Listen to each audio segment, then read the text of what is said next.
attention, please.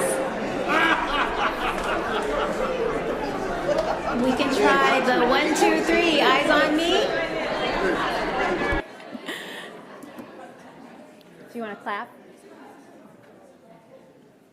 Good evening. Welcome, everyone. Good evening. I know we still have people coming in, but we wanted to just give you a welcome, and then we're going to pray so that we can dismiss you so that you can get food. Sound good? So we're very excited to have you here tonight, and we're very excited to have Dr. Soong-Chan with us on this visit. So my name is Kenesha Warren. I am the director for the John Perkins Center here, and the Minister of Reconciliation Ministries as part of University Ministries. In the center, we see kind of our work as at the intersection of campus and community, and we focus on helping students live lives where people and community and reconciliation and justice meet. And so one of the cool things, though, that we get to do is connecting campus with the church and community organizations and leaders that we're connected with. And so taking times and opportunities like tonight to participate together in some critical reflection and dialogue as a larger community. Tonight, this event is brought to you in partnership with the University Ministries, the School of Theology, and Pivot Northwest. And so we're thankful for our partners in the work of bringing this event together. This morning in chapel, Dr. Ra spoke about how disruption, discomfort, dis-ease, and confusion might be good for our spiritual health. He directed that our lament should acknowledge the pain that goes on in our community, but that some of the failure of our churches is that they are not places where the fullness of pain can be expressed. He asked of us, do we know where the pain and suffering in our communities are? Who are, and what are the dead bodies in our communities? This is especially felt with the heaviness and the tragedies of last week for our AAPI siblings and our Black siblings. And so we bring that with us tonight, holding in the midst, and we hope that these conversations will speak into our becoming communities of truth and shalom.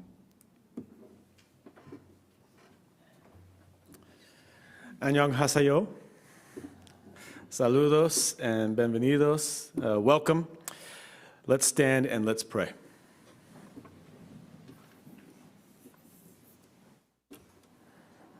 Father, we come together here as your children, wanting to be people of truth in such ways that we are able to hear your truth. We thank you for opportunities like this, where you bring speakers like Professor Ra to help us hear new things, the truth in ways that unsettle us. Help us receive that. And as we have conversations around what you're doing and how you want us to understand our role as your ministers and children, how to repent, how to live well, how to love our neighbors. Bless this time. Bless this food. Bless our conversations, we pray. In Jesus' name, amen. So go ahead and line up, and the program will start at 6:30. First one to the line can go ahead. We'll start a little bit after. Oh, okay, all right. It's a good marker. Good evening. Feel free to keep talking and eating. We're going to, my name is Martin Jimenez. I work with Pivot Northwest Research, and myself and Lisa will kind of give you all a little more context about this evening's discussion. First, I'd like to point out that we've got some events, specifically the School of Theology is doing some events soon. Next week is the Palmer lecture and other events associated with that. And then there's just lots of other things that that represent sort of the commitment and mission of the Seattle Pacific Seminary to really resource you all, our churches and our greater community, for the work of reconciliation, which is going to be one of the themes we'll talk about tonight. So if you'd like to know more specifically about the Reconciliation and Intercultural Studies degree, or the seminary. There's some folks at a table out in the hallway, and they'd be happy to chat with you. There's probably also some professors at your table that you could, throw food at and laugh with. So as the person who's probably the least well-known of this group who's going to be on stage tonight, I'd like to offer you all a little context as to the involvement of Pivot Northwest research. You would expect for the John Perkins Center, the School of Theology, and the University Ministries to be excited to throw an event like this, but how does Pivot intersect? For the last 5 to 6 years, I've been on a team with Reverend Dr. Jeff Cuse, listening and observing young adults in churches in the Pacific Northwest. One of the themes we heard is a desire to have discussions like we'll have here tonight. As Reverend Dr. Rob put it in his chapel address earlier today, discussions about where the dead bodies are. I'll let him elaborate that. Where the dead bodies are. The Unsettling Truth, which is the book that hopefully you grabbed on the way in. If not, grab one on the way out. The unsettling truth is that there is a trail of dead bodies, and sometimes they lead right up to the doors of our churches. Young adults are tired of pretending that this isn't the case. They really want to have these discussions. By education or by their own journey of discovery, many are not surprised by what's in this book. And they are actually really well prepared to facilitate discussions like this. So if you're not asking them into spaces where you can have this discussion at your church, I think you're really missing out. They want to decenter colonial power and colonial narratives. So we encourage you to leave tonight and to prepare your hearts to bravely engage your own congregation, your friends, your families, and especially your young people. There are, of course, several departments here, and we are all here to support you in this work. So beyond this evening, please reach out to us if you have questions about that. Together, we can transform the church, I think, and allow the church to become what the world desperately needs, which is healing and reconciliation. Now we'll have Lisa talk a little bit more about what the rest of the evening is going to look like.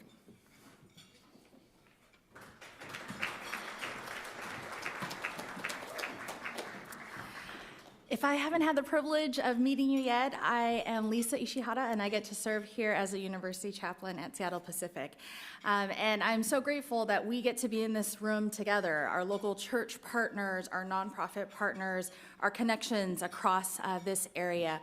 I think having the opportunity to be able to gather together to ask hard questions, to be challenged with truth kind of at the core, the way I would say the Reverend Dr. Soong-Chan brings it, is good for our souls. And it's good for us to do it in the context of community. And I'm grateful for this space, for the John Perkins Center under the leadership of Kenesha Warren to partner with Pivot Northwest, to be able to invite spaces like this where we can gather together, share a great meal, but really dig into truth and wisdom together in the body of Christ.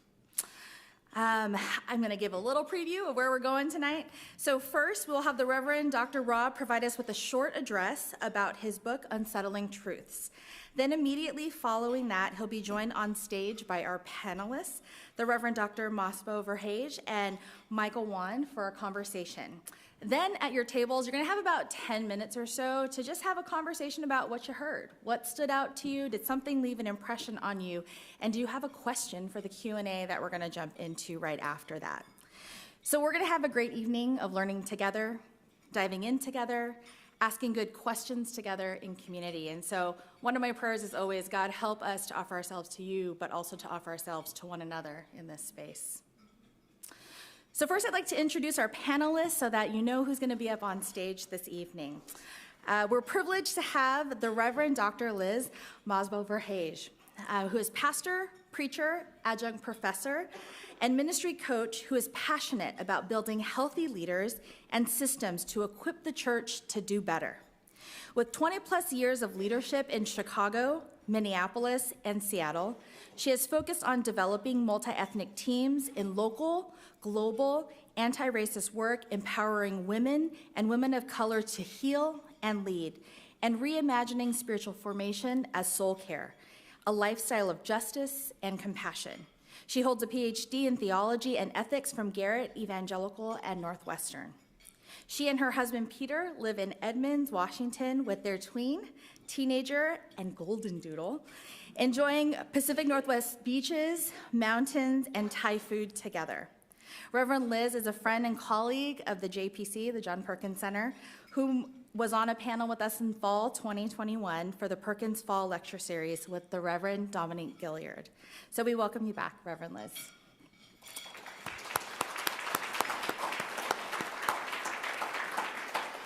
Our next panelist is Michael Wan, who for the past 4 years has served as the Director of Youth Programming at Lake Berrien Presbyterian Church, creating numerous after-school and summer programs for middle and high school students in the Highline School District. Program focuses have ranged from community organizing tactics to critical theological formation to small business development. His current focus is the formation of a worker-owned cooperative with a small group of high school students and young adults. Michael also works at Likelihood Seattle as their editorial manager, where he gets to invest in his love for fashion and storytelling. He graduated with his MA in Christian Studies from SPU in 2019, so he's an alum, and was fortunate to spend much of his time studying under the mentorship of Brian Bantam. He and his partner Megan and their dog Azuki live in Highland Park next to the White Center community. Michael loves watching movies, playing video games, and spending time with loved ones. And it is also my honor to introduce the Reverend Dr. Soong-Chan, who is currently serving as the Robert B. Munger Professor of Evangelism at Fuller Theological Seminary. He's the author of The Next Evangelicalism, Many Colors, Prophetic Lament. He co-authored Forgive Us, Return to Justice, and what brings us here tonight, Unsettling Truths. Dr. Ra is a robust educational formation, has an educational formation with a BA from Columbia University, an MDiv from Gordon Conwell Theological Seminary, a THM from Harvard University, a DMin from Gordon Conwell Theological Seminary, and a THD from Duke University. You know, you got to do the whole list. Dr. Ra was the founding senior pastor of Cambridge Community Fellowship Church, a multi-ethnic church living out the values of racial reconciliation and social justice in the urban context of the Boston area. He has served on several boards such as World Vision, Sojourners, and the CCDA. He has extensive experience as a cross-cultural preacher and main stage speaker at numerous churches, college campuses, and conferences, including Urbana, CCDA National, the Justice Conference. And this is actually his return visit to SPU. And so we're grateful that he has come back to join us. So tonight, would you join me in welcoming the Reverend Dr. Soong-Chan Ra?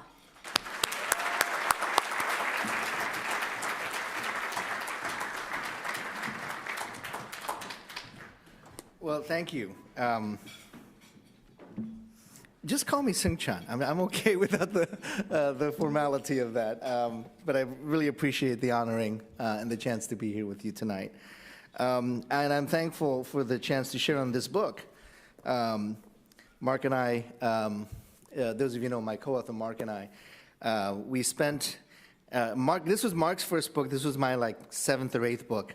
And so my expectation of when we were going to get this book done, he and I had a very differing opinion. And I think he wanted to get this done 3 years earlier than we actually ended up releasing the book.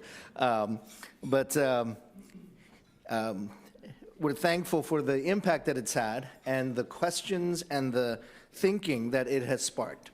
So I want to look at kind of three key things and themes from the book and talk about maybe three kind of areas that this book can spark. One is more general, as in kind of the larger framing of around narratives and imagination. Second is more specific, the example of the doctrine of discovery. And then the third is, where do we go from here? So we're going to kind of look at those three different categories. Do you have my slides from? Okay, so let's start with the first slide to talk about the larger framework of narratives and imagination and how that's an important way of engaging a book like this and also our topic around Native American issues, justice issues, etc. This might be familiar to many. This is the work of Peter Berger and Thomas Luckman, who many, many years ago wrote a book called The Social Construction of Reality. And it was their attempt to do, how do you understand social systems? How do they come into being, and how do we begin to work and change social systems? So Berger and Luckman talk about these three categories: externalization, institutionalization, and internalization. This is in chapter 2 of Unsettling Truths. And on each of these, we have to acknowledge the impact on our systems and structures and our social reality, and that it occurs on all three levels. The first level, again, not in any particular order because you'll see that it's in a circle. The first level I'll talk about is the individual level, and that's the process of externalization. And that is when an individual comes into a system, a culture, a school, a church, a neighborhood, and that individual externalizes his or her value system, way of thinking, history, all that into the system. And so externalization is when the individual shapes and changes the system. But as we know, systems are not stagnant. Systems and structures take on a life of their own. And Berger and Luckman addressed this as institutionalization, where the systems take on a life of their own, they become institutionalized. I was a church planter, and as an individual, I contributed to the system of the church as a church planting pastor. But after several years, the church takes on a life of its own, separate from the individuals that helped define that church, found that church. So after I left the church, 10 years after the church started, the church had an identity separate and distinct from the founder of the church. And the church continues on after the founder leaves. And this happens, of course, with institutions like a seminary or a school or a denomination. These institutions take on a life of their own, separate from the individuals who founded that organization. So these two levels of reality, social reality and how social reality is formed. The individual, externalization, the social systemic, institutionalization, are the two ways that the church in the West have fought it out about how we're going to change the world, right? And in fact, this has been an ongoing conversation for the last 100 years. More than that, but particularly in the last 100 years in the United States, it is the divide between personal evangelism, change the individual, and social justice, change the system. And this, what David Mosbo calls the great divorce, the great reversal, and the separation of changing the world through individual change and changing the world to social structural change. And sadly, for the last 100 years, we've been kind of battling it out, that certain groups in American Christianity focus on personal evangelism, and other groups focus on social change. And sadly, they have not been in the same page. They have been at the opposite ends of the spectrum. Now, I come from a community that has always been in between those spaces, that you naturally do both and. Of course you preach the gospel on an individual level to your neighbors, and you share the gospel with your friends, but the gospel is not just individualistic, the gospel also has social structural impact. And so for me, I've always seen this as a both and. It's come from my education, it's come from the churches that I've served at, it's come from the communities that have shaped me and influenced me, but it's always a both and for me, the need to change the individual and change the systems and structures. What's actually I've been starting to think about over the last 10 years is that our analysis was incomplete. That's because the fight has been individual versus systemic structural, and we left a third piece out of our equation, which what Berger and Luckman calls the internalization process. And in internalization, the imagination, the narratives, the values, the ideas of that system, not only do they take on a life of their own, they began to shape those that are in the system, and people begin to internalize the narrative and imagination. So that third piece, I think, is what many of us have been missing in our conversations on justice, on race, on a lot of these topics. We've been talking about, well, I've seen in the areas of racial justice, well, how do you end racism? Well, change individuals. And if you get enough individuals that are non-racist, then you'll change the world. Michael Emerson and Christian Smith in their book call this the miracle motif, as in it doesn't happen. That's not the way the world changes, if that's all you're doing. And then you get to, well, then we got to change the systems and structures. And I would say that both are correct. You don't want individual racists in a non-racist society, and you don't want non-racists in a racist system. Just addressing one of those is not enough, and my argument is that that third level, the narrative imagination level, what we as a society, as a church, as God's people have internalized might be what we have been missing, the third leg of the stool that we've been missing. If we go to the next slide, I'll tell you how I kind of came to this understanding. I came to this understanding when I was thinking about the evil systems and structures in our society. And if we were to say, not hypothetically, but like, in a conversation, what is the most evil system and structure in U.S. history? Many of us would say, well, that's clearly the system of slavery. And so you had a system of slavery, looking at Berger and Luckman's analysis, that shows that these systems and structures were formed by evil individuals, the slave owners, the church that supported. So it was a both and in terms of the evil system of slavery. It was supported by evil, sinful people, but you also had an evil, sinful structure. So this sinful structure had to be confronted in a systemic way. And it was. It was confronted by a civil war. It was confronted by laws like the Emancipation Proclamation. It was confronted by social structural movements. It was confronted like Juneteenth. So you had all these systemic and individual confrontations to tear down the evil system of slavery. And we could argue that the system and structure of slavery was torn down in the 19th century.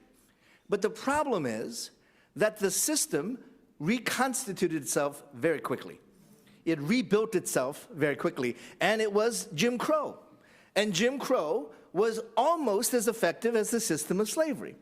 It created sharecropping, which is not slavery, but it's not that much better than slavery either. It created systems and structures, and in a way that African Americans, especially in the Deep South, did not have access to resources, did not have the right to vote, did not have the right to own property.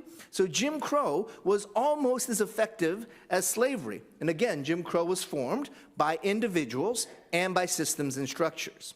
So we had a systemic intervention to end Jim Crow. And we had individuals in that fight. We needed the LBJs and the Martin Luther King Jr.'s, and we needed the Malcolm X, and we needed these individuals to confront the systems of injustice, but we also could not have done it without the Voting Rights Act, the Civil Rights Movement, systemic structural confrontation. Again, both and. But here's the part that confused me. We had an evil system of slavery, structural individual confrontation, it was torn down. Then rose up a system of Jim Crow. And we again had a confrontation on an individual and systemic level, and that was torn down. But those systems keep rebuilding themselves. And now we have the system and structure of the new Jim Crow.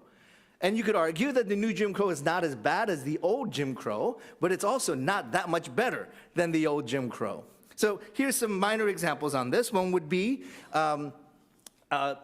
the Civil Rights Movement wanted to bring the power of the vote to the African American community.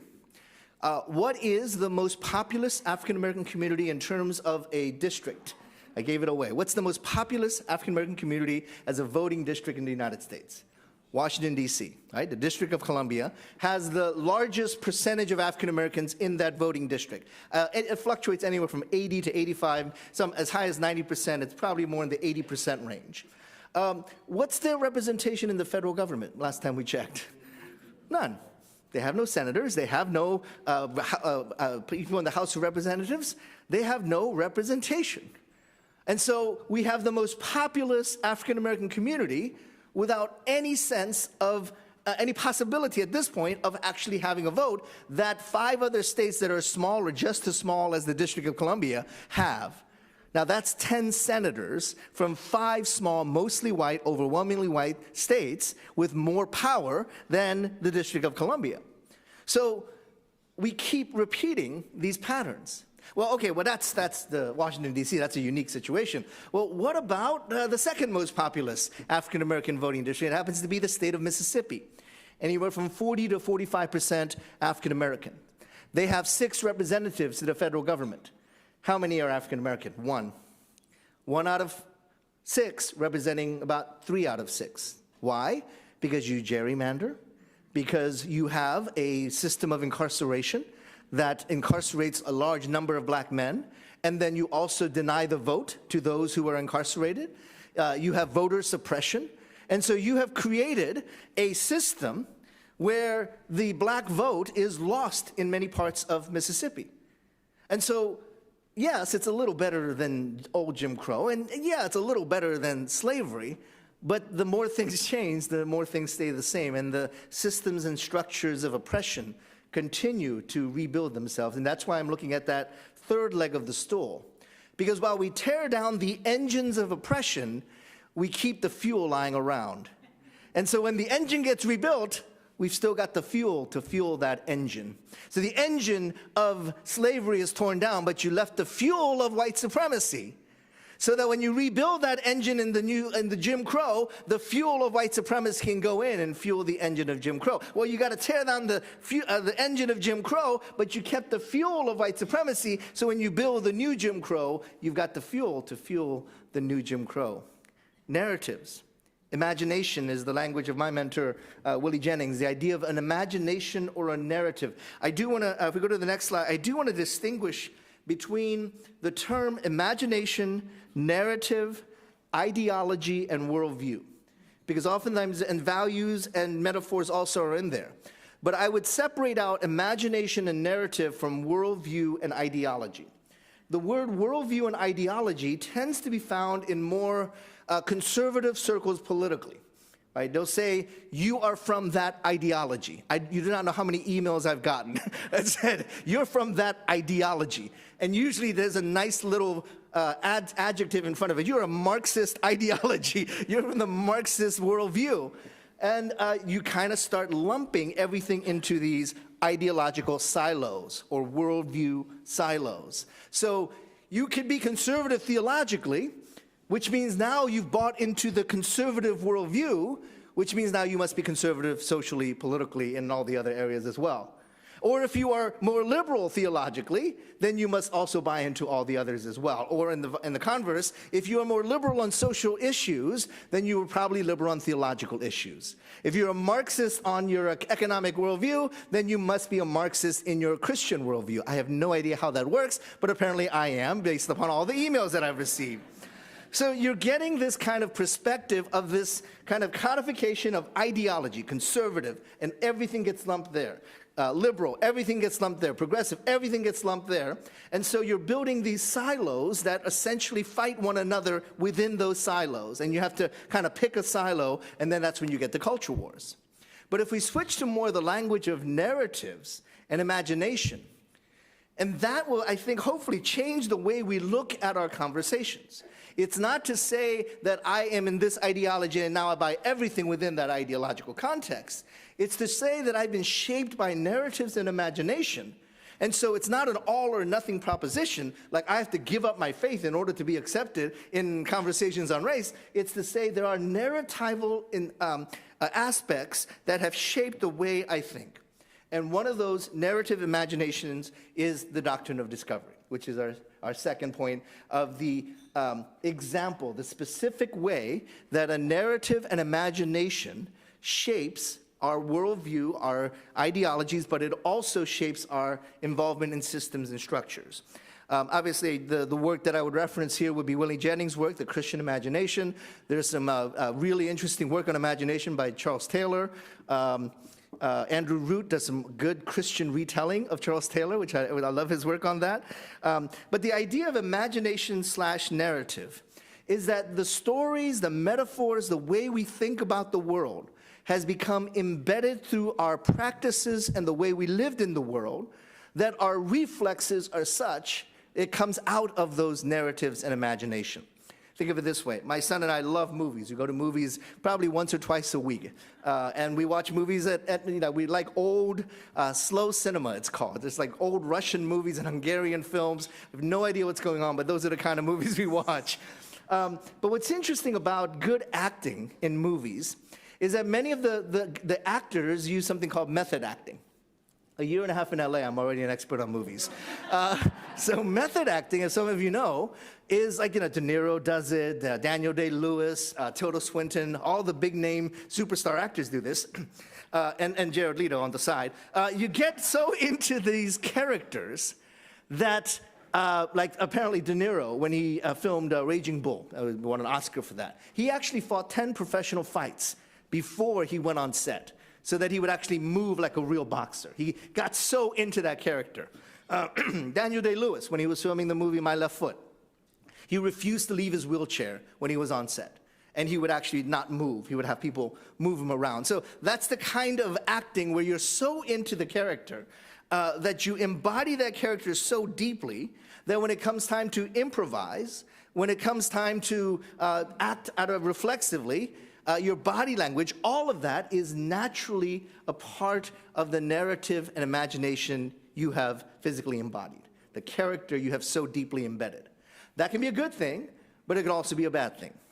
If you have repeatedly practiced white supremacy and continue to embody white supremacy and live that out on a day-to-day basis, then when it comes time reflexively to act in response, your reflexes will be of white supremacy. Because you have that character. Another book on this is Sam Wells's work on improvisation. The ability to improvise because you kept practicing a particular way of thinking and living in the world, and when it comes time to act reflexively, that's what comes out.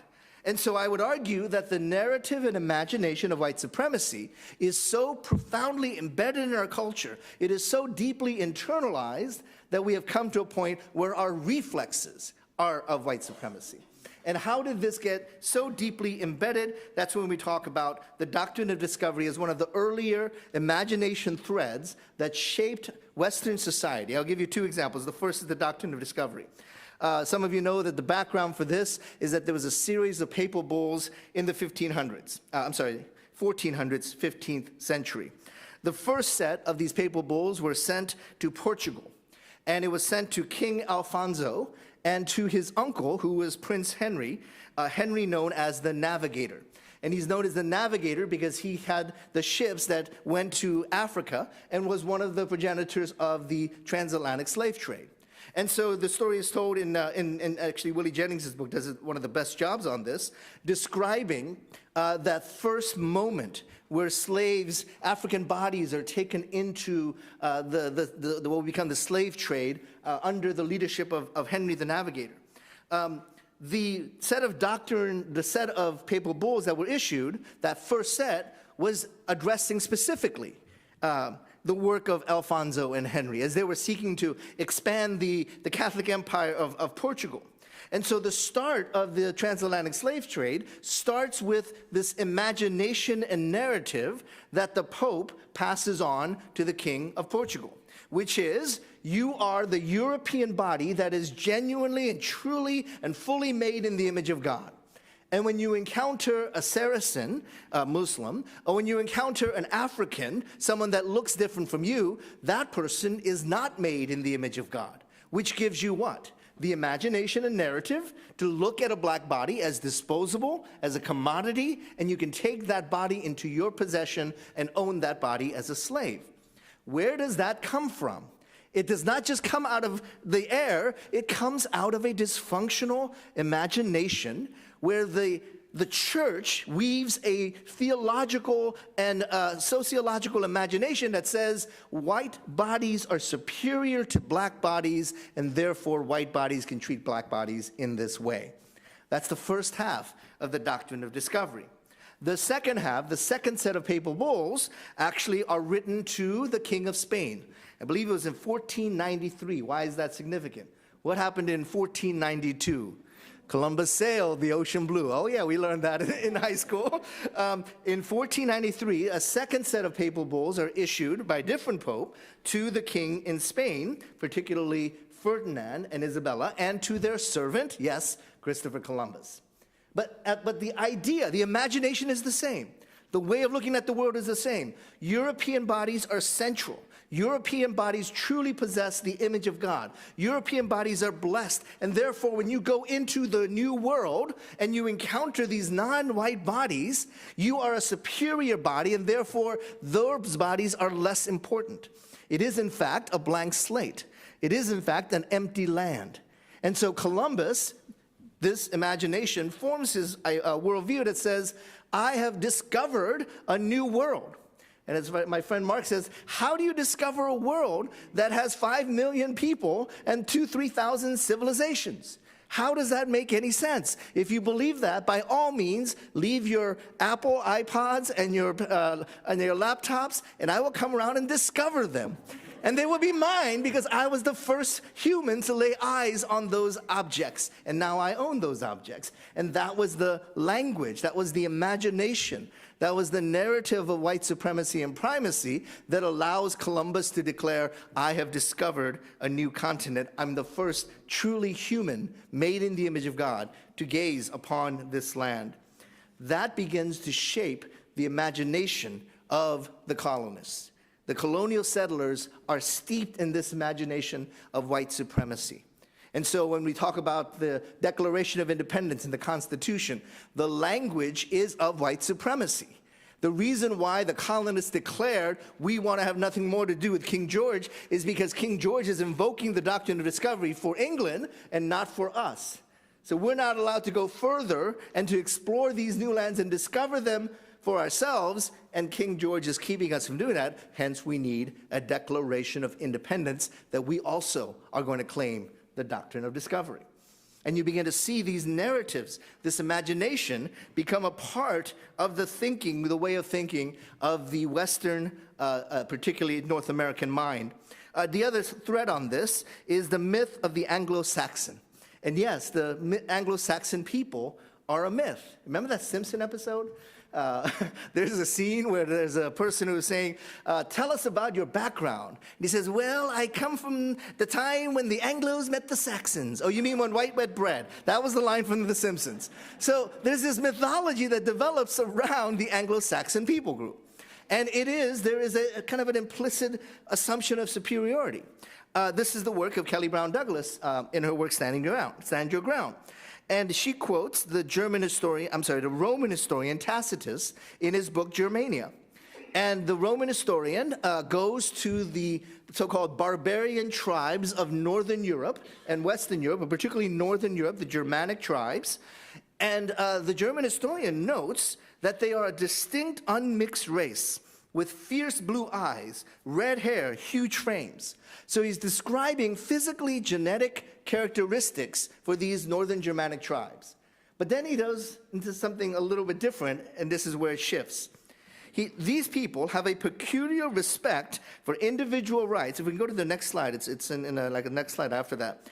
They have a peculiar respect for individual rights and an almost instinctive love for freedom. So Tacitus actually equates their physical genetic characteristics with their social democratic political capacity. And now you are creating an imagination that says genetically certain people have certain superior skills over and against other people. Not just their physical characteristics of light hair, light eyes, light hair color, and huge frames, but they have a peculiar capacity for democracy, lovers of liberty and democracy. And so you are conflating physical characteristics along with social, cultural, political capacity. And that imagination begins to shape the self-image of the Anglo-Saxon people group. This is the work of Hugh McDougall, a British historian.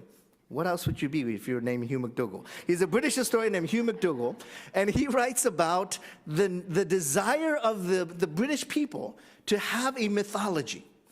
Now, the Norse, hey, they got a cool mythology. Odin and Thor and Loki, that's a cool mythology. The Greeks and the Romans, they've got a cool mythology. The British have Lord of the Rings. That's not a bad mythology, but, it's not quite the same. This mythology, the longing for mythology, and Hugh McDougall points out that there is a mythology within the British people, and that's the myth of the Anglo-Saxon people group.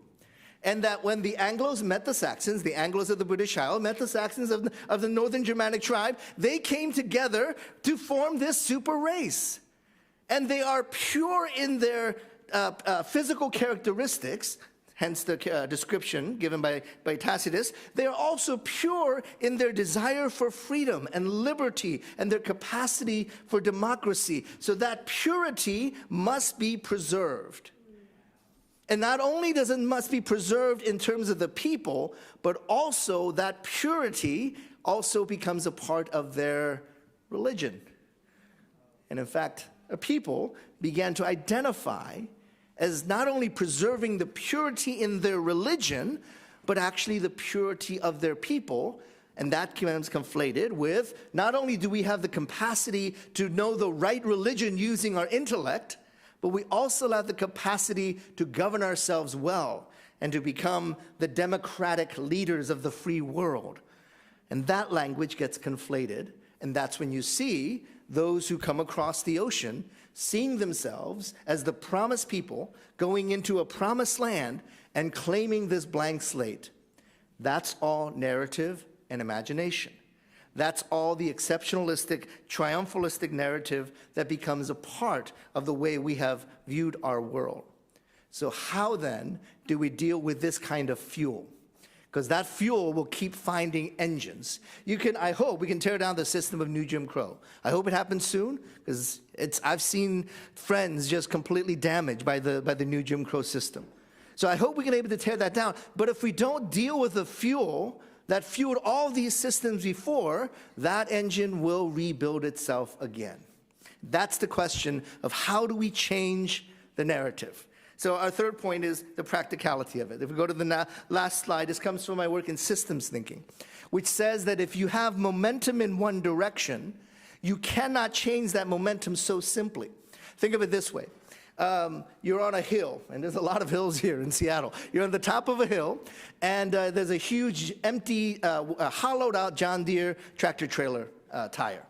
And it's rolling down the hill. You're about halfway down the hill, and at the bottom of the hill is your pet dog. And the thing keeps gaining momentum, and it's getting faster and faster. And so you're freaking out. I got to save the dog. So I'm going to do what a Western person does, which is, as a strong, heroic individual that has pulled himself up by the bootstraps, I'm going to stand in front of this tire and single-handedly stop this tire. And what happens? You're pancaked. Yeah, you get rolled over by the momentum of this narrative. So you say, okay, that didn't work. So what if I jumped into the tire and changed the system of that tire?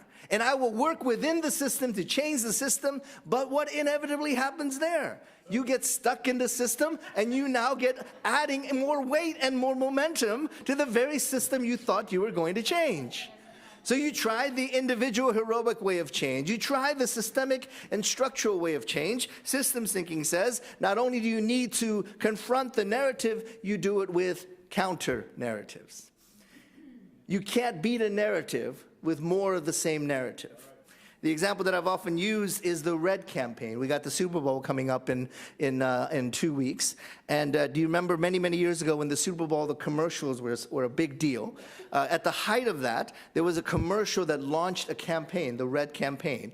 It featured all the A-listers, right? It featured Denzel Washington. It featured Brangelina. What are their names? Brad Pitt and Angelina when they were together. Brangelina. Tom Hanks, of course, was there. Bono, of course, had to be there. So you had all these A-list Hollywood social justice advocates saying we need to be involved in the Red campaign. Huge boom. I think it was like a $10 million ad on Super Bowl Sunday. Their goal in the Red campaign, as is documented, well documented, is that they were wanting to confront the situation of the AIDS pandemic, specifically in sub-Saharan Africa. That's the area, and that was why they started the Red campaign. And in order for the Red campaign, I think it was Ad Weekly, and then Vince Miller did a follow-up study on this, showed that they spent like $100 million in advertising to try to promote the ad campaign over a 10-year period of time. And they raised $10 million. Now, you remember what the ad campaign was towards, right? The Red campaign. What was it? You were supposed to buy a red iPod from Apple. You were supposed to buy a red Target t-shirt. You were supposed to buy Levi's jeans with a little red tag, every single Levi's jeans. But every time you bought that product, you were participating in the consumer culture, you were going to help save Africa. But you can't beat an existing narrative with more of the same narrative. Now, I might say something controversial. There is a way to deal with the AIDS pandemic. How do I know this? I'm a basketball fan, and I love Magic Johnson. By the way, if you ever see the Showtime TV show, is it called Showtime? Yes, it's a great show. It's about the Lakers' Showtime years. Magic Johnson's house is right around the corner. They filmed those scenes right on the corner. Anyway, forget about it. So anyway, I'm a huge Magic Johnson basketball fan. I remember in seminary being at a Chili's for the 50-cent fajitas, and I'm there eating my fajitas with my friends and drinking water, and the waitress hated us, and a news item comes on, and you remember the news item, right? What was the news item? I have contracted the HIV virus, Magic Johnson, and I'm going to have to quit basketball. Now, those of you who are old enough to remember that moment, it's imprinted in my mind. What do you remember about that moment? What was your thought about Magic Johnson 25 years ago? He is dead. He's dead. 3 months, 6 months, maybe a year, but Magic is dead. Too bad. He was a great player. Now, 25 plus years later, anybody seen Magic? Yeah, he's looking a little chunky, if you ask me, actually. He's looking extraordinarily healthy. Why? Because there is a cocktail of drugs that does seem to work. And you can live a long, healthy life for 25 and wealthy life for 25 years. So is the problem that there isn't a way for us to begin to address the HIV/AIDS pandemic? Or is the problem the greed of the pharmaceutical companies that say we want to charge the same for this person in sub-Saharan Africa that we're charging Magic Johnson's $1 million insurance company? So is the problem we got to raise another $10 million for medical research? That wouldn't be bad. But the problem is the narrative that says we're going to fix this with more consumerism. We're going to fix this with more materialism, because you can't beat an existing narrative that is dysfunctional with more of the same narrative. You need the counter narratives. And this is where I throw it back to this community and to our two panelists coming up. What are the counter narratives that demonstrate, embody, practice a different narrative and story that goes against these deeply embedded, embodied practice narratives? These narratives are in our system. They're internalized profoundly. You can't beat that system with more of the same. What are the counter narratives that we're going to lead? So I'm going to invite our panelists up to have some conversation on this.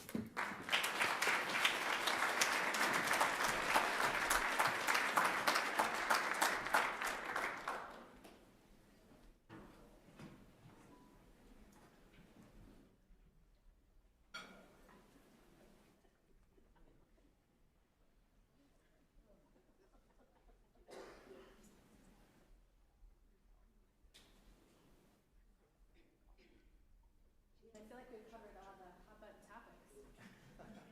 I'm really excited to be with you all tonight. Is this working?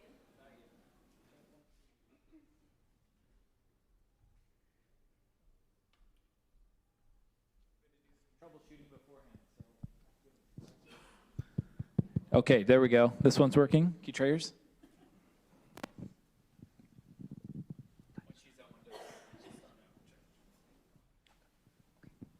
I was saying it's a joy to be with you all tonight, and I feel like Soong-Chan hit all the easy top issues. We've answered them all tonight. There's two things that I was thinking about. They asked us to just share a bit, each of us, and then we're going to dialogue back and forth. There's a couple areas that I was struck by in chapter 2 of your book, and as you were talking tonight. And the first is obviously, as a white female leader in multi-ethnic and in white spaces, I'm just always struck with the formational discipleship work that relates to all of this, right? So I'm indebted as a pastor, a professor, as just a human to communities of color who I think help me see these narratives. Because I think for most white folk, we don't even know we're operating in these stories, right? I think what we're taught, and part of the privilege and the blinders of whiteness, is that we conflate it, right, in the church so much. We conflate good leadership or faithful ministry or a strong pastor. We have these thoughts and judgments and values, but they're based on an internalized narrative that for most of us we never know is operational, and it's hardly ever challenged, right? And so it's not, and I love how you're pointing out this third piece, right? So it's individuals. As a white person myself, I'm so grateful for professors like Dr. Ra, for friendships, for men and women of color who were honest with me, but also who lived a witness in a different way, because then you can start to see the narrative more clearly if you want to have the sight. Do you know what I'm saying? If you want to see. And then I think the other piece is knowing then, well, what is the work as white leaders or as white folk in multi-ethnic spaces with our families, in spaces maybe where I do a lot of consulting with churches who are maybe mostly white or in mostly white communities. And often the question is, well, we can't do anything. It's not a problem here. We'll bring in a specialist like Dr. Rod, make them tell us what to do, right? As white folks, though, in existing in those narratives, I'm very interested in what is that story? What are the limitations? What are the places where we're functioning in a mediated sense of reality and we don't even know it's operational? And how much more profoundly important is it for us to see it, to have language for it, which I think is part of what your work is so helpful with, to be able to diagnose the places of being captive to it, to see the ways to disrupt it, and then to employ everything from confession, lament, systemic engagement, justice work, but also, I love, to me, the fuel, this third area, it feels like that constructive piece. What's the challenge and the hope for white folk when we see? What are we invited to that's particular to our work? Dr. Brenda's work talks about there's particular work for white folk and people of color in reconciliation. It's different. So in this kind of work, there's particular sight with these narratives that challenge us, but also I really think invite us into more faithful, more honest, more probably long-term sustainable work. So I want to name that. And the second thing I want to name briefly, there's somebody that I'm really indebted to around this work, specifically with the Doctrine of Discovery, and it's someone in my denomination. Her name is Elder Lenore 3 Stars. And she's from the Lakota tribe. I met her years ago, actually at a conference you were helping host. And we were all strategizing about how to do work in our churches and in the community and community development work. And everybody was thinking, like, what are the best ways to get at, race and justice? And we got to her in this small group. And I'll never forget, we were going around, what are we going to do, what are we going to do? And we weren't really sure, right? Like, what's the best, most effective way? Because we still thought we were going to, fix it all. We were in that space. So we got to Elder Lenore, and she just quietly said, what are you going to do? And she says, I will endure. And our whole group got quiet, and I was like, that sounds really profound, but I don't know what you're talking about, right? And she kind of slowly explained she grew up, literally, her mother carried her on her back, running away from an attack on the reservation.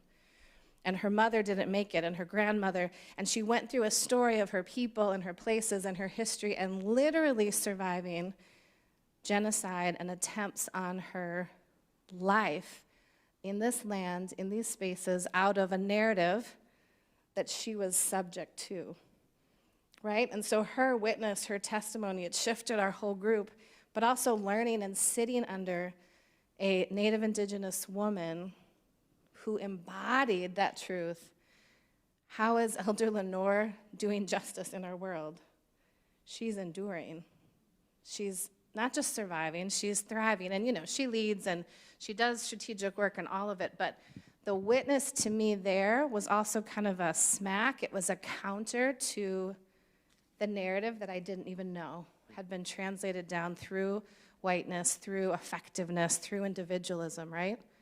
her narrative was so different. It was communal, it was historic, it was slow, and it was dependent on my own body, my own story. God at work in my people already will endure.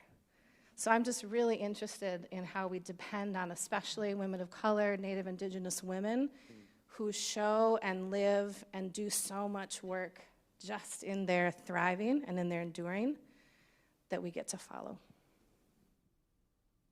Thanks, Pastor Liz. My first question, as I was sitting listening to Reverend Dr. Ra's introduction, was, can I have one of your doctorate degrees? of the many doctorates and demons that were listed. There's so much to say. I think I'll keep it as short as possible. I think the thing that's sticking out to me the most is what I hear you saying is, the logic of the doctrine of discovery, that's something that's re-articulated through generations. And I was sitting and I think about, my local congregation, who I'm a part of, who I work with, many of them who are sitting right over there. I love you all. But I know there are many local congregations here, like how this logic still plays itself out in even the most well-meaning of churches. And even the churches who feel like they are so on top of it when it comes to community engagement and justice and equity. And the first place that my mind goes is, I feel like I've spent some time reflecting on this idea of like, what does it mean to be innovative and edgy? And I can't help but feel like there's a certain through line there, even with thinking about the doctrine of discovery, right? There's this idea like, look at this new shiny thing that we just happened upon. And I feel like for maybe many of our congregations as well, as we have such good intentions to engage with community, to create counter narratives, that we do maybe a similar thing of, look at this brand new idea I had. I'm gonna start this thing. I'm gonna start this new nonprofit. And it's like, if you actually maybe took a year to survey your community and see the good things that are already happening, that you would realize that you didn't innovate anything, that you just created an extra thing that's taking away funding or other resources from something that has some historic grounds there. So I think that's what stands out to me, is how does this logic of discovery, and I would add innovation, this like shiny thing, how does that kind of invade even the most well-meaning of our congregations?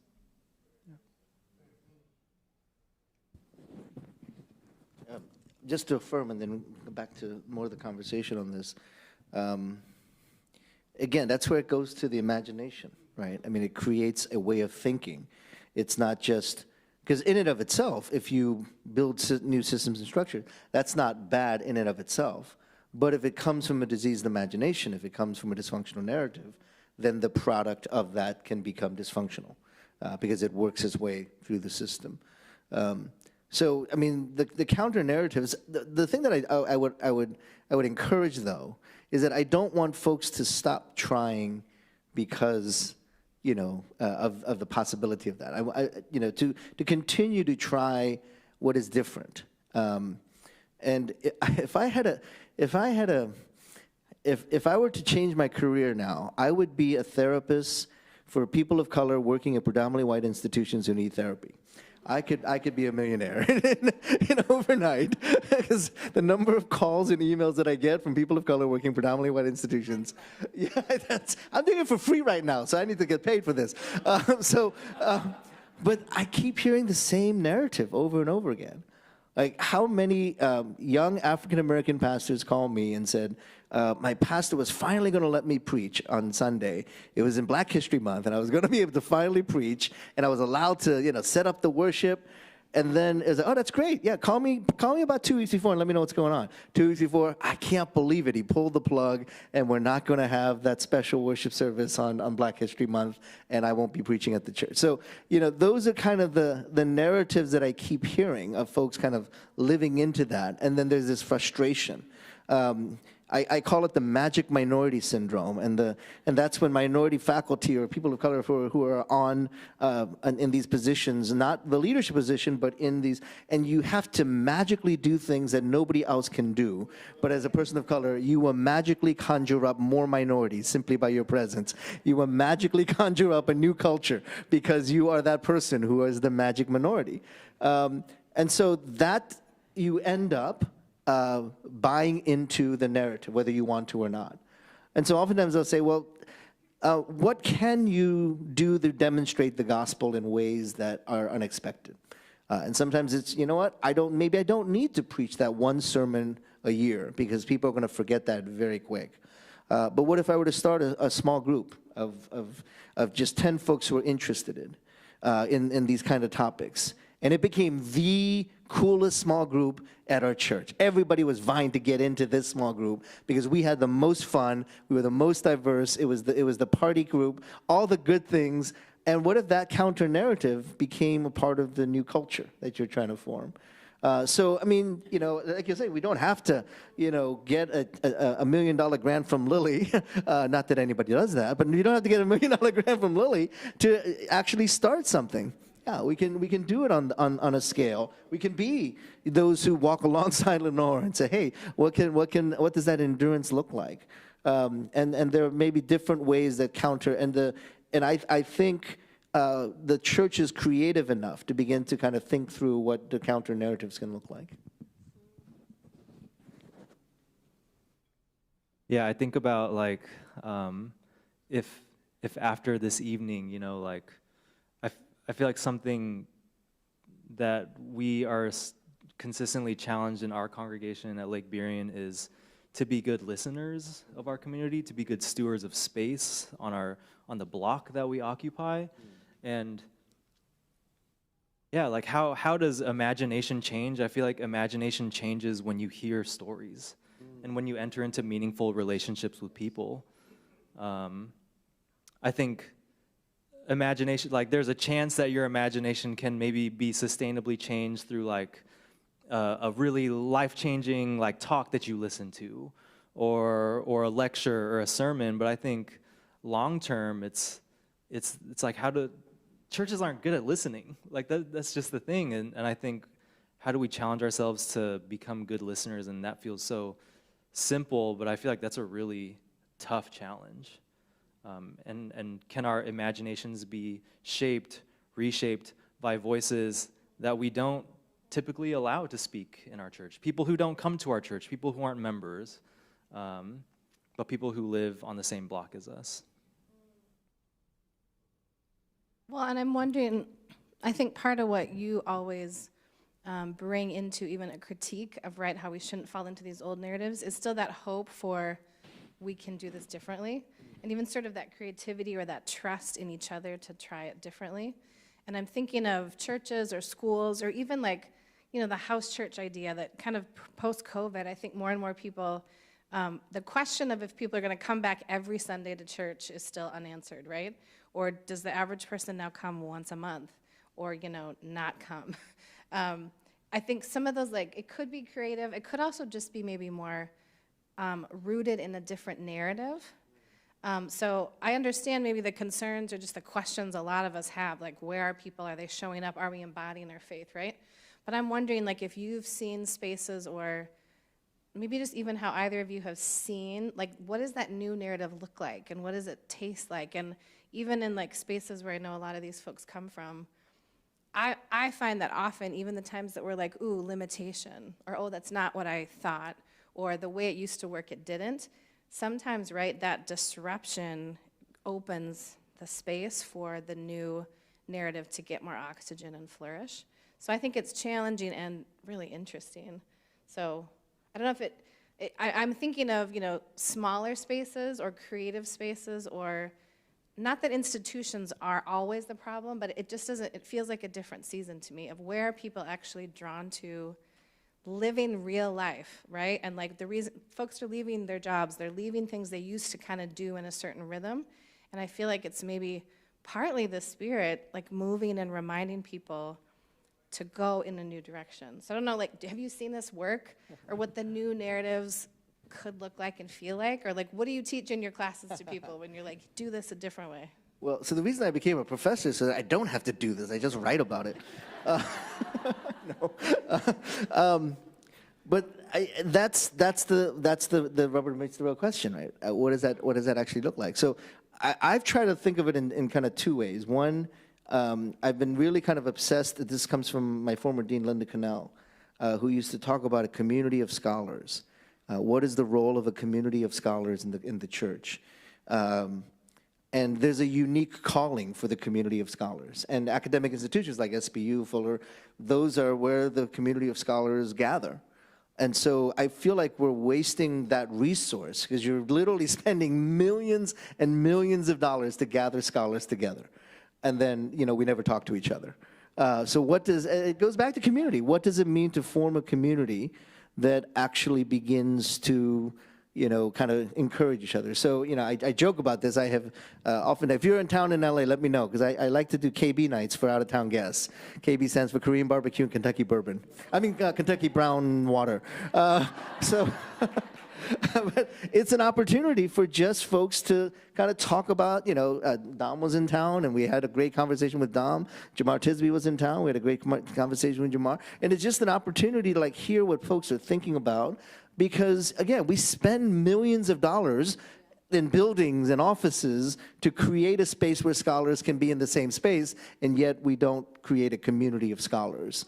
So that's one side of it. The other side of it, and I speak about it often, was the community that I found at Stateville Correctional Center.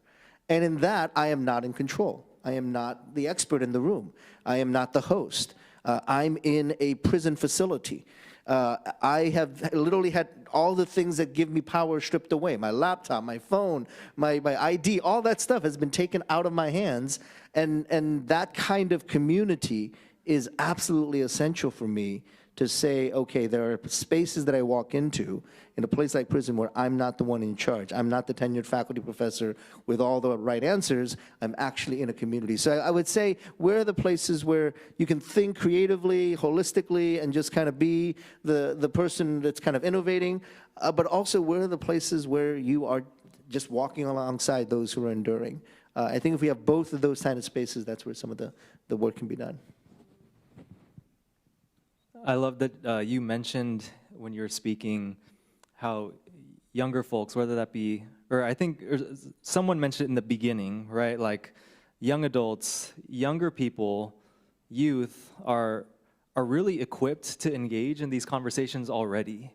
And I think oftentimes they're the ones who are like, y'all are so slow. Like, you're way behind. Like, we're talking about this stuff in our high schools and in our middle schools. And I think as a youth worker, I can affirm that, like, that is so true.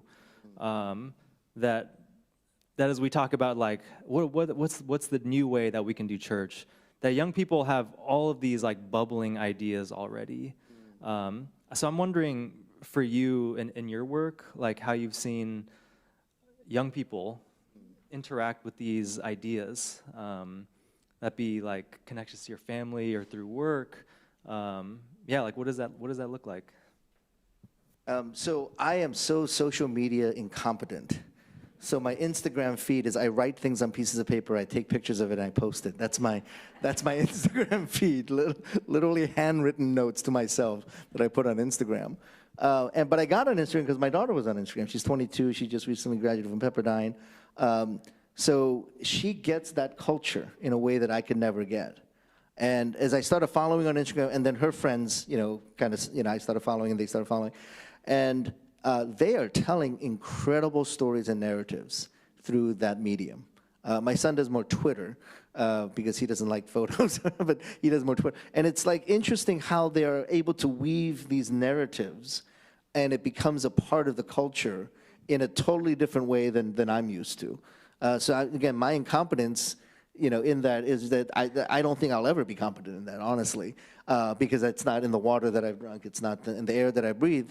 But the younger generation has always done this, right? This is the generation that has never not had a phone in their hands, right? I mean, now 2-year-olds are playing with phones, and my kids got them when they were like 10, 11 years old, if I remember correctly.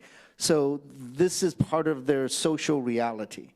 And so for us to kind of say, oh, this is how you use it, it doesn't make sense to me. So that's where I think, as you were saying, how does that conversation be led by those outside of that? Well, and so this is like a connection with how I was naming, just I'm stunned with the leadership of like Eleanor or other people that, to me, it's like I see the narrative like shifting, right? Like I see it lived out in a different way in someone like her. And how would you say, or how do you think there's like intersection with the ways of recentering or, you know, a new narrative around not just gender as like an ism, but what are the spaces and ways that especially women of color, but moving around, right, the inheritance that also came with gender and sort of the ways that either connects with whiteness or with some of these stories, I think, around the fuel. Like it's a different fuel, right, when that intersects and when women and women of color lead. Like how do you see that? And this is a very much a formation issue. And, you know, some of you know the story. Just being very personal, my mom passed away a little more than 2 years ago. And she died in the midst of COVID. She had been struggling with dementia. And I tell quite frequently about her spiritual warriordom. First of all, I can feel the loss of that over the last 2 years. I can literally feel that the spiritual protection that my mom was for me for many, many decades, it feels different. Those of you who lost parents, you might know what I'm talking about. But I've said often, like, how do I, as her son, begin to tell her story better? Right? Because the imagination of the world, she was a welfare queen, literally. We were taking food stamps from the government, we're living in subsidized housing. She was a single mom trying to raise 4 kids in inner city Baltimore. She had no choice. She was working 20 hours a day. But Ronald Reagan called her a welfare queen because she was getting subsidies from the government. That's the imagination and narrative that is in the world. And the view of especially immigrant moms as either lazy or they don't belong here. So how do I, as her son, begin to tell that story differently? And that's one of the things that's been most important on my heart. How do I begin to tell that story differently? And that's why around the time my mom died, not long after, was the Atlanta shooting. And you may remember the names of the Korean mothers and grandmothers who were read, and hearing in the media that these were sex workers, when they were 72-year-old, 65-year-old immigrant grandmothers who were picking up the towels and sweeping the floors and cleaning the bathrooms. That's the kind of work that my mom did. She worked at an inner city carryout and worked changing bedpans at a nursing home. And so the narratives that are out there now tend to elevate white American middle class, upper middle class exceptionalism. And so how do we begin to tell the other stories? How do we tell the stories of Lenore Three Stars? How do we tell the stories of my mom? And maybe that's where the shift begins to occur. The narratives that shaped us are probably more along the stories of immigrant grandmothers than it is, you know, 29-year-old Mark Driscoll. And that's the shift. We've got to, you know, one of the more, I'm off the record here. I would walk into some of these meetings when I was younger with, and I'll say it, Korean American male pastors who are telling me their vision for their church, and every other freaking word is John Piper and Tim Keller. Now, I'm not saying they're bad people. I'm just saying that every other word doesn't have to be John Piper and Tim Keller. And then I'm looking at them and saying, wait, I know your family's background and story. I know that your parents ran a dry cleaning store for 30, 40 years and they worked, 15, 20 hours a day. That's the story you need to tell. Don't tell me about, what some person in Minnesota wrote. I mean, that means nothing to me. It means nothing to you, honestly, except you sound smart by quoting some of these folks. But the story that shaped you more is your grandmother who prayed for you. Are your parents who worked long hours at the carryout. And that's where the shifting of the narrative is. Whose stories do we value in the church? And whose stories are we beginning to center?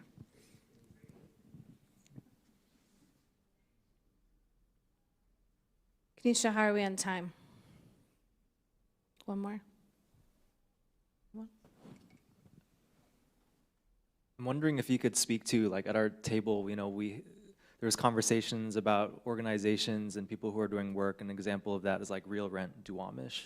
So with this work around like building counter narratives, I think there is also this call to learn about the land that we live on and I think about this article that was written, I think in 2010. It's called "Decolonization is Not a Metaphor," and that decolonization is not about decolonizing our education or our theology. It's strictly about like the repatriation of indigenous land. And I wonder how you see those two, like that work kind of coinciding with this counter narrative work that you're speaking about as well.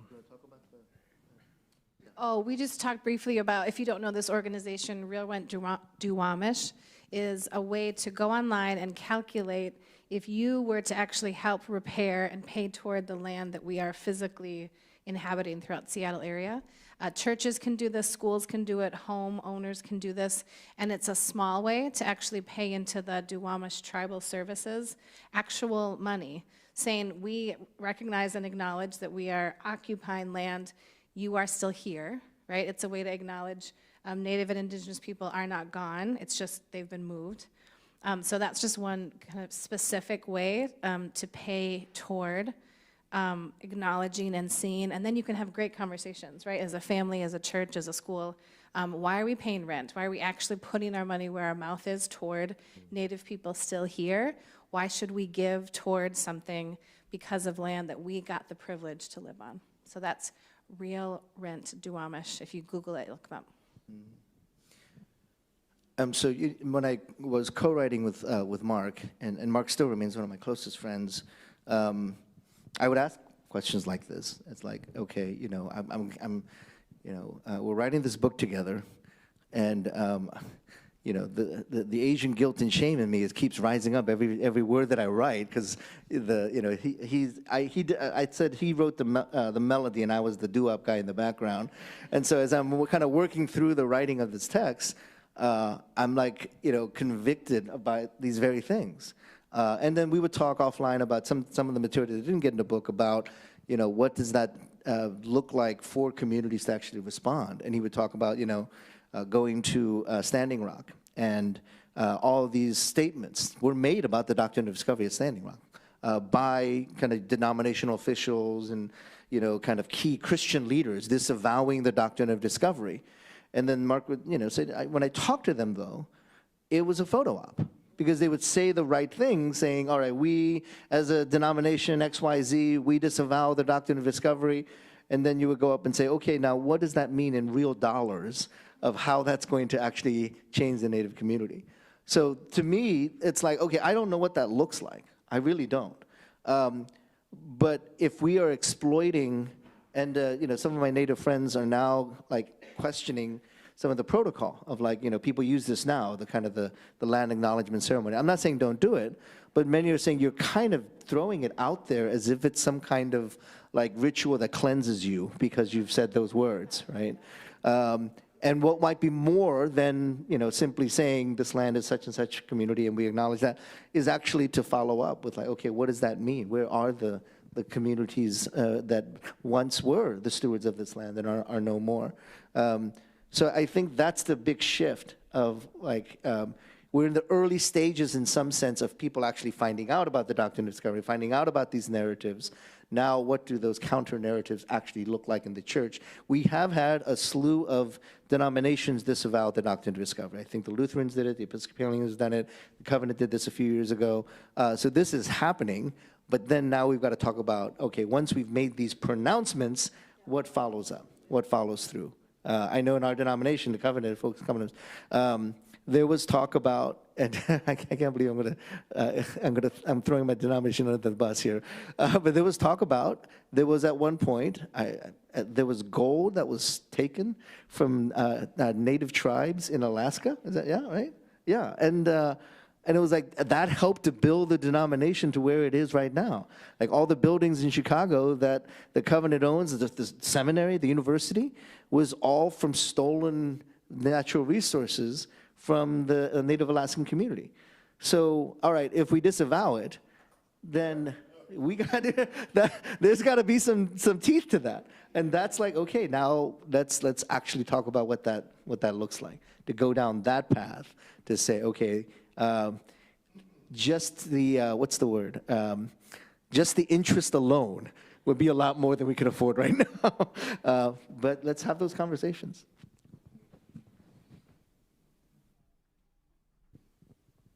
Let's say thank you to our panelists.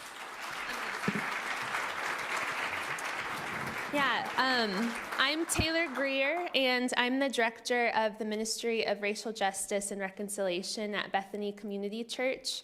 I graduated from SPU in 2009 and from SPS in 2017, and I'm grateful to have the opportunity to move us into the next part of our evening. So we've been able to hear, to process, to react, and now we can turn to each other at our tables to be able to process together. And the intention of this is to be able to generate questions that you'll be able to then ask the folks who we've just been able to be part of their conversation as witnesses to, but now we'll be able to enter into that with them.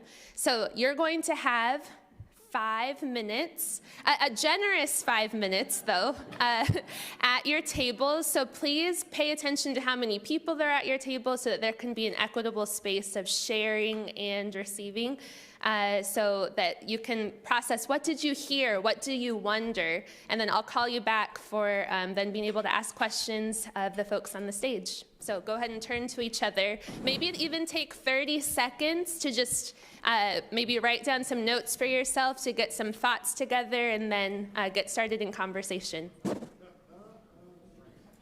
One of my favorite sounds is a room full of people talking to each other, and one of my least favorite things to have to do is to interrupt that sound, but I'm going to interrupt your conversations, and I'm going to invite Soong-Chan and Pastor Liz and Michael back up to the front as well. We're going to begin with questions. So this can be something that you're wondering or something that you heard them say you'd like to hear more about. One thing that I will say, 2 things I'll say to begin. If you need to leave at 8, please do not feel unable to do that. We're going to go about 10 minutes over, so if you're able to stay longer, please do, but please leave at 8 if that's something that you need to do. The second thing is please keep your question to a question. You might have a story or some narrative ahead, but please just say your question. All right. Let's begin. Oh, and we have a microphone that will be roving with Jeff, and he will come to you. So let's dig in. I'm also prepared with a question. Great. Here's my question. At our table, we were talking about the way that Scripture can bring a counter-narrative, but the question is, how can we approach Scripture without imposing our own narrative on it? How can we know that it's being the counter-narrative that it can be in our lives? So I miss my contractual obligation because I have to talk about lament every time I speak. Is this on? So to me, the lament discipline, which is very scriptural, is one of the ways to say, okay, what are we missing, particularly in the Western church? Because of our narratives of exceptionalism, triumphalism, we don't lament. And so some of it is just identifying what are the gaps in our spiritual formation, what are the gaps in our scripture. So I remember in seminary hearing about this church in Philadelphia, I think it was. That's why they're going to lose in the Super Bowl. So the church in Philadelphia was, there was a church that was preaching on the book of Ephesians for 2 years.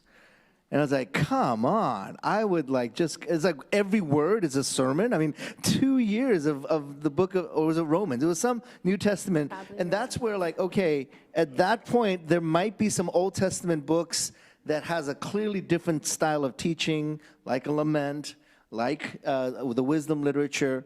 And so even just identifying the passages of Scripture that we don't tend to honor, we don't tend to think about. That might be even just a very simple first step. Like the Lamentations book that is also available on Amazon.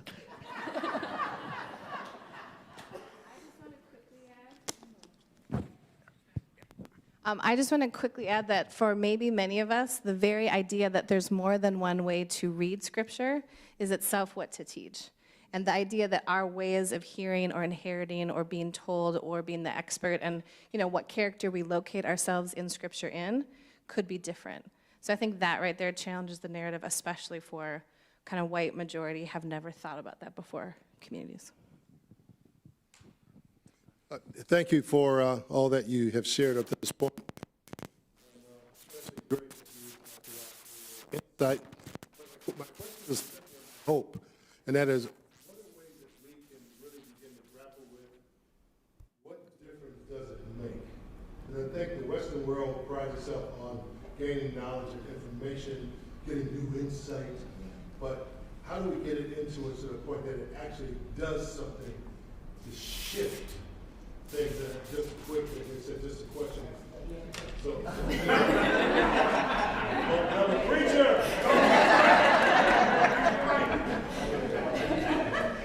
Were you able to hear his question? I know the mic cut out. Okay. Mic cut out. You need to use my outside voice? No, we're good.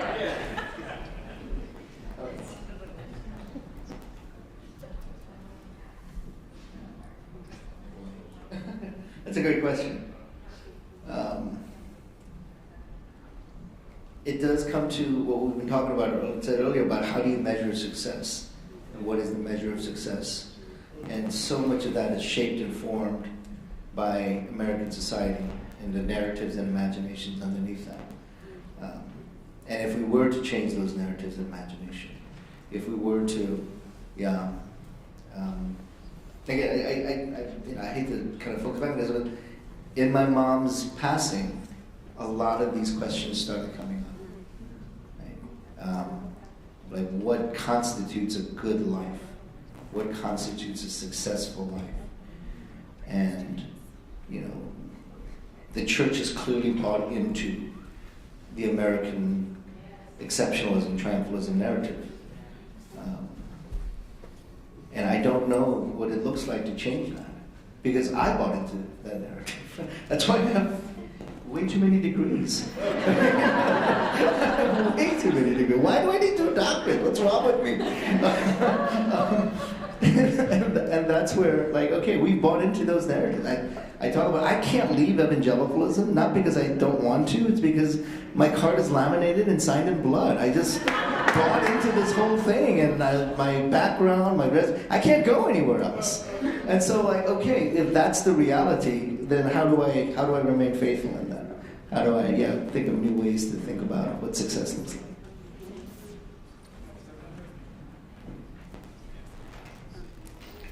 Oh, this one's. I would just name one practical thing. I think, again, for especially folks that are white, coming out of being shaped in faith communities that are white, is even being able to see the narratives that we've assumed as centered, normative, neutral, and then destructing them. So I think there's intentional work. And I think really practically, if you haven't already done this, it's learning from folks who are not white. And I always start with women of color, but learning from communities who had to already learn whiteness, right? And so learning from those who have this already bi-language, bi-cultural, or multi-capacity, because I feel like I'm kind of catching up. I have to learn new exercises, I have to develop new muscles just to even kind of understand what's already happening in our churches and in our multi-ethnic world. So I think actually there's the encouraging word, but also the challenge for white folks is there's always a ton to not just learn, but to live differently. And then our invitation can be to even listen to new voices and center new places of systemic and individual power to say, will you let me listen to you? Because that, the habits you were talking about, what do we fall back on? You have to be around it and sit under it and get bothered by it to kind of learn new responses. And I think it's a lifetime, discipleship. It's a lifetime reality to say, well, that's not the only narrative. In fact, this one's not as faithful. And so how could I just be around and sit under? And that might mean making room, making new job positions, putting new scholarships out, funding different things, making a whole new table, moving one table out of the room, changing what people come. I mean, it's the practical ways that you would ever say we need actual new leaders, power, voices, money, and moving out what was there to make room for that.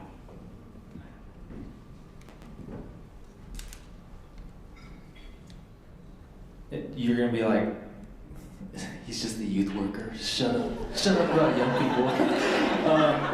I think there's some deep intergenerational work that needs to be done, regardless of the racial demographics of our churches, because I'm sure they're all very different here. All of our churches, in some way, shape, or form, have some like dynamics when it comes to age, and I think that's really important. Is this intergenerational, like building towards intergenerational collaboration and solidarity, and asking ourselves like, how are the structures that we've set up for leadership to be developed in our churches actually in and of itself like barring young people out? You know, if we want young people to be ruling elders of the church, if we want them to be on session, we have to make them want to be, so we have to recreate it, because adults don't even want to be on session. Adults don't want to sit through those meetings.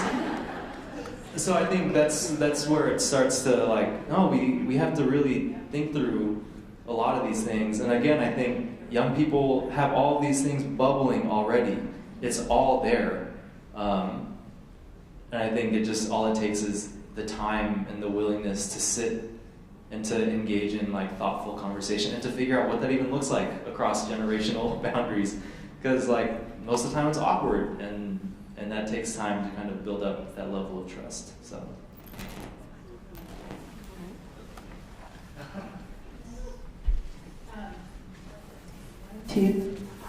My question has to do with what I was struck with was this idea of disrupting the pipeline, or whatever you call it, the fuel line, right? Could you give one or two, like really concrete examples of what the fuel line is for churches? And how would churches go about disrupting the fuel line so that we don't go back to the kind of the defaults? I'll give you a horrible negative example, which is, some of you know, right after, I think Code Switch on a program on NPR, the research project on this, it showed that pre-George Floyd, Americans were here on the issue of race, like at a 25% interest, something like that. Post-George Floyd, the number shoots up to like 65. I'm making up these numbers, but you understand the concept here. And then about 6 months to a year later, the number goes lower than it was pre-George Floyd. It was like at 15 or something like that. So it didn't do enough to disrupt the narrative, right? So the backlash came back, and now it's worse than it was prior to that. And those of you who remember that time period, that kind of spike and the downward part, that was fueled by some of the Marxist CRT, woke, all of that language that was floating around, right? So clearly that backlash created this kind of negativity and the like. So that would be a negative example of that. And some of the way that was fueled early on, again, there were white evangelical leaders who probably should not have said anything, but got on YouTube and got a lot of publicity for saying really stupid things. Like, where did you get the word white blessing? Are you kidding me? Where did that come from? But remember, that was part of the conversation, right? I mean, you had this incredible, insane moment that was obviously fueled by a sinful, broken, fallen world with the death of George Floyd. But there was more of this conversation that was happening. And then, again, you can't fight the narrative of white supremacy by centering the white voice, right? I mean, there were some really key evangelical leaders who ended up saying things that I think just kind of wiped out some of that momentum. And so the positive would have been, and without any fanfare, maybe some did this, I don't know. This is what I said to a number of folks who kind of, during that time period, were asking, what do I do? I said, take the summer off from your mega church, and then go to a small African-American church or a Spanish-spoken church, any kind of church that's not your dominant culture church, and just be at their feet for 3 months. And then, don't advertise it, don't blog it, don't Instagram it, whatever your platform is, but just change the narrative of, oh, all of a sudden, this is important, so I gotta say something about it. No, you don't have to say anything about it. You just go and learn. And that would be more of a disruption of the narrative than saying, oh, I'm the exceptional white pastor. I'm an evangelical leader, so let me say something stupid on national YouTube. Yeah, that felt like a fueling of that narrative rather than the confrontation. I see a question over on this side. Oh, did you have a question there? No. Okay. This side. Do we have one more question from the group? Sure.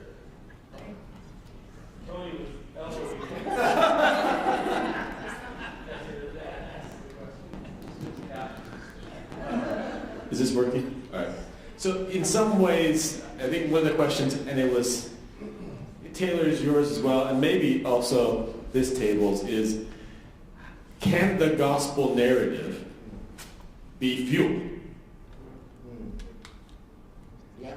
And how? In some ways, the narrative you gave, right, this is me now not asking a question, but talking about, is that sometimes the gospel can be bulls. Yeah, yeah. But we, as evangelicals, as a professor of evangelism, yeah. is the gospel fuel? And if so, how? Yeah. Well, my cynical answer is the way the word gospel has been used in evangelical circles, no, because it's a hyper-individualized, there's a particular way of understanding it that is so culturally and societally inflected, right? And as an evangelist professor, I spend my time lamenting and agonizing over this, of how much of our evangelistic methods are so steeped in Western culture, including the word gospel. And one of the exercises that I have my students do is I want you to define what that word means. And the answers are like all over the board. And a lot of it depends on am I Presbyterian Reformed, am I Baptist, am I Southern Baptist, am I Pentecostal? And so some of that is sharpening what that is. And our more recent president, Mark Labberton, didn't use the word gospel, he used the word evangel, which is the biblical equivalent, the Greek equivalent of that. And so that actually, if we could use that type of understanding of the evangel, that to me would be like, yes, that is the counter-narrative. But sadly, like you're pointing out in the history, the narrative of white supremacy has been fueling the way we understand the gospel, right? So that, I've literally been trolled by white members of my denomination and those who had authority over me around my curriculum. It's crazy, but that what I was preaching was not the gospel. I said, well, whose version of the gospel are you talking about? Well, this is what our version of the gospel. And it was this hyper-individualistic for spiritual laws. It's like, no, I'm not saying that's not the gospel, but that's very culturally inflected. So that's where I would say, okay, the narrative of, the counter-narrative is the gospel. In fact, that's the whole gospel story. There is a broken narrative in our world, and Christ came to demonstrate and live the counter-narrative of the gospel. But that's where I would say, okay, but if we're going to use that language as the appropriate response, then we've got to have a more robust and maybe even a better way of understanding that. So the way I've explained it in my class is the difference between truth possessed and truth pursued. The gospel is truth pursued, it is not truth possessed. And truth possessed is a Western mentality. I own the truth, and therefore, in my ownership of the truth, my job to share the gospel is to have you agree to my principles of the gospel. I first learned this concept in college when I was taking a political theory class. And the political theory was talking about the differentiation between truth pursued and truth possessed. And that especially in 20th century political history, those who had a truth-possessed mentality were the Hitlers and the Stalins. They owned the truth, and their job was to get that truth, their good news gospel, out there. Compare that to those who had a truth-pursued mentality. That would be Gandhi and Martin Luther King Jr. They believe there is a truth, But our job is not to own that truth, but to pursue that truth. And that, by the way, is clearly biblical. Because when Jesus says, I am the way, the truth, and the life, no one comes to the Father but through me, I think it's pretty clear it means that I can't own the truth if Jesus is the truth. Any claim for me to own and possess the truth would be heresy. I can do what he said, which is to follow him, which is the pursuit of truth. And so that's where the gospel message of, do I own the truth or am I pursuing the truth? Is the gospel a set of propositions that I own and my job is to pass that on for you, and once you check the list of my propositions, now you're a Christian? Then no, that's not the narrative I want to be a part of. But is there a truth of who Jesus is and the pursuit of that truth? That feels different than the ownership of that truth. That's good. Let's thank our panelists. I don't know if you can hear. Oh, there we are.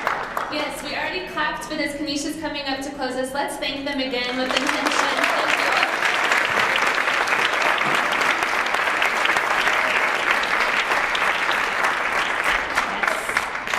Thank you, Soong-Chan, Pastor Liz, Michael, and thank you, Taylor, for also jumping in.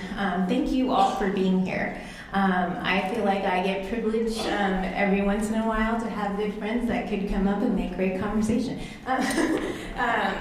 As we close, I just want to provide this kind of blessing over you as we go. But really, it's been great to have you here this evening. So, hear these words. May we confront the truths of our systems and narratives, embodying a narrative imagination, knowing that a dysfunctional imagination also forms our worldview. May we acknowledge that you can't beat an existing narrative with more of the same narrative, and be reminded that we need the counter-narratives. May we come to know our internalized narratives, to see more clearly, and to disrupt it when necessary. For sometimes the disruption opens the space for the narrative to get formed anew. Help us to be more than well-meaning in our communities, listening and hearing stories that we may not normally invite, and to shape and reshape our imagination. Help us to do the deep intergenerational work needed. And help us to see where the narratives is shifting and within whom the narrative is being embodied and told differently, like those of our immigrant grandmothers or indigenous aunties. Thank you, and have a blessed evening.